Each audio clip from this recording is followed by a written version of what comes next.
नमस्कार, मैं पुनीत पाठक हूं और आप देख रहे हैं खबर बेबाक। खबर बेबाक में बेबाक खबरों के विश्लेषण के साथ आपसे मुलाकात करता हूं। इस वक्त चुनावी माहौल में एक कहावत मुझे याद आ रही है। रह रह करके जो परिस्थितियां हैं उसमें शायद ये कहावत सबको दोहरा लेनी चाहिए मन के भीतर। बंदी जो मुट्ठी लाख की, खुल गई तो खाक की। लेकिन ये मुट्ठी क्या खुल रही है? हाथ का पंजा मजबूत करने के लिए जिन लोगों पर दारोमदार है, जिन पर जिम्मेदारियां हैं, क्या उनकी नाराजगी कांग्रेस पार्टी को भारी पड़ेगी? क्योंकि कांग्रेसियों के भीतर ही एक पुरानी कहावत कि कांग्रेस को कोई और नहीं, कांग्रेस ही हराती है। मतलब कुछ लोग सैबोटेज करके पार्टी को डैमेज करते हैं। इस बात को लेकर क्या वर्तमान में पार्टी के भीतर सारा माहौल ठीक है? ये सारी बातें हम कह रहे हैं छत्तीसगढ़ कांग्रेस के उस बड़े क्षत्रप, उस बड़े चेहरे को लेकर जिसे प्रदेश की राजनीति में और सत्ता में भी नंबर 2 की पोजीशन पर बताया जाता है। ठीक समझे आप, महाराज साहब की, टीएस सिंहदेव साहब की, बाबा की बात हम कर रहे हैं, जिन्होंने इस वक्त एक जो कार्यक्रम पार्टी चला रही है, दो तरह के बेसिकली कार्यक्रम है। एक है भेंट मुलाकात, जिसमें कार्यकर्ताओं से, नेताओं से और बड़े नेता जो सत्ता में बैठे हुए हैं उनका सामना कराया जाता है प्रदेश के लोगों के साथ, कार्यकर्ताओं से, ताकि वक्त रहते गिले शिकवे दूर हो जाए। और दूसरा कार्यक्रम है संकल्प शिविर का, जिसमें पार्टी के बड़े नेता पार्टी के कार्यकर्ताओं को कस्में खिलाते हैं कि आप लगातार संगठन का जो भी कैंडिडेट डिक्लेयर होगा उसके पक्ष में माहौल बनाने के लिए जी जान से जुट जाएं। अब ऐसे वक्त में जब पार्टी ये दो बड़े मंच लेकर, महत्वपूर्ण मंच लेकर, बीजेपी जैसी संगठन की जिसकी ताकत है उस पार्टी के सामने इलेक्शन की तैयारी कर रही है और लक्ष्य भी बहुत बड़ा है। 71 तक पार्टी अभी पहुंची है 90 में से, और 75 पार का टारगेट लेकर पार्टी काम कर रही है।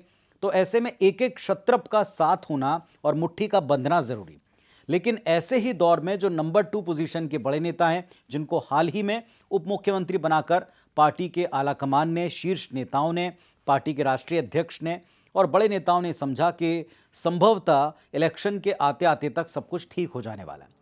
दूसरी बड़ी बात एक ये है कि टीएस सिंहदेव साहब खुद भी ऐसे व्यवहार के, ऐसे नेचर के नहीं माने जाते कि जिनके तलखी को लेकर या जिनके बयानों को लेकर उसमें गुस्से या आक्रोश का कोई पुट देखें।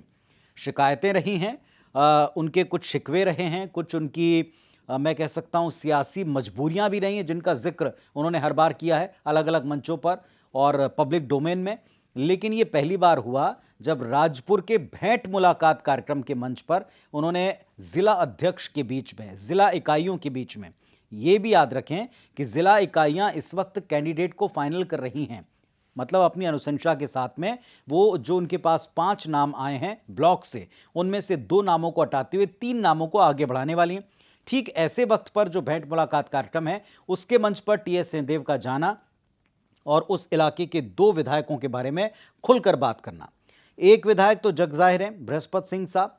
बृहस्पत सिंह साहब ने जिस अंदाज में बाबा पर हमला बोला 2022 से, और उसके पहले भी वो जिस अंदाज में टीएस सिंहदेव को लेकर बयान देते आए हैं, ये तय माना जा रहा था कि वक्त आने पर टीएस बाबा इस बात का जवाब जरूर दे सकते हैं। तो राजपुर के मंच पर उन्होंने खुल करके कहा कि अगर आप मुझे गलत बोलें, अगर आप मेरे लिए कुछ कहें तो मैं राजनीतिक तौर पर इस बात को सहन कर सकता हूं, लेकिन अगर राजा साहब और रानी जी यानी उनके पिताजी माताजी के बारे में अगर कोई भी अनुचित टिप्पणी की जाती है तो ये काबिले बर्दाश्त नहीं होगा, इसको माफी नहीं मिलेगी। पहले को जितना गरियाना है गरिया लो, चल जाएगा। लेकिन महाराज महारानी साहब को सार्वजनिक मंच में अगर कोई कुछ बोलेगा तो मेरे से समझौता नहीं हो सकता। मैं समझौता नहीं, घर में आपको कुछ भी उनके लिए भला बुरा बोलना है, आप स्वतंत्र हैं, लेकिन मंच में बैठ के अगर ये 2 लोगों के लिए आप कुछ बोलोगे तो मेरे तरफ से समझौता नहीं हो सकता। उनका साफ साफ इशारा बृहस्पत सिंह की तरफ था। दूसरा, राजनीतिक जीवन में उन पर बहुत से आरोप लगे, लेकिन जान से मरवा देने का आरोप कभी किसी ने नहीं लगाया। तो दरअसल ये प्रकरण पिछले उस साल का है जब बृहस्पत सिंह ने कहा कि यहाँ के जो बड़े नेता हैं, जो महाराजा हैं, वो किसी को भी अपने सीएम बनने के लिए मरवा सकते हैं। मुझे भी जान का खतरा है, बच सका तो बचूंगा, जनता की सेवा करूंगा।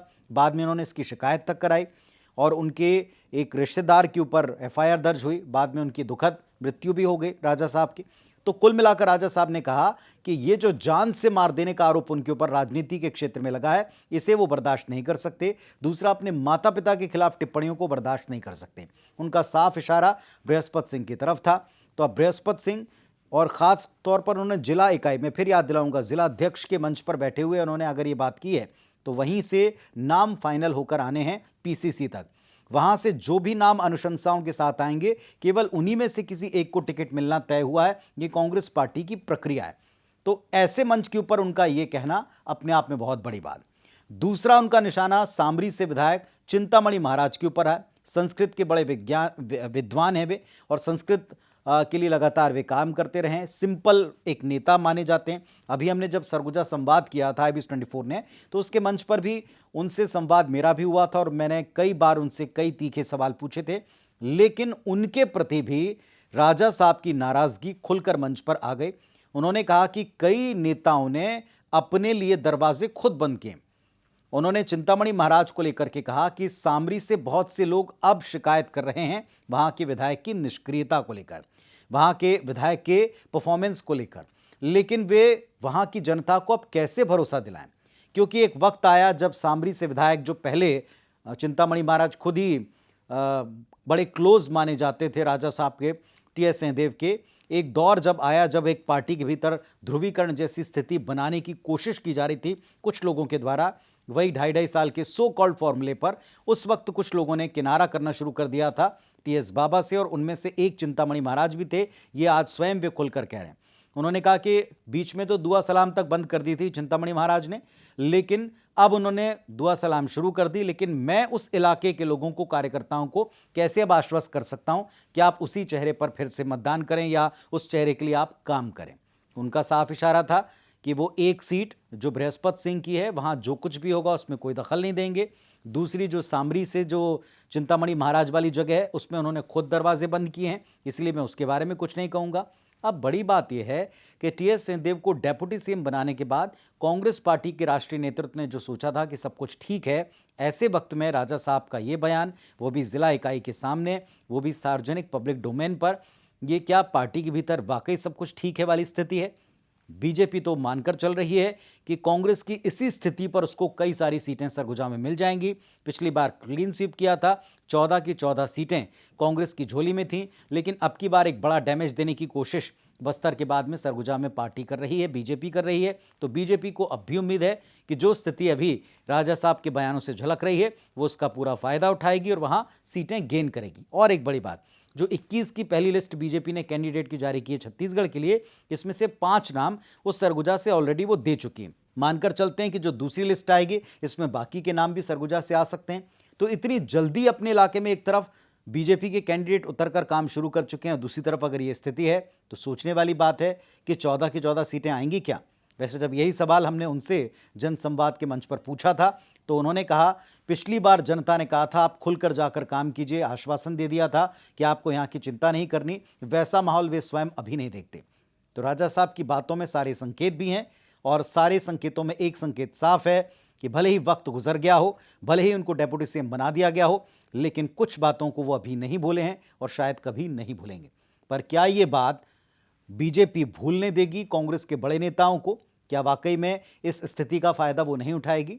ये बात और इसका उत्तर सबको पता है, लेकिन फिर वही कहेंगे, बंधी मुट्ठी लाख की, खुल गई मुट्ठी खाक की।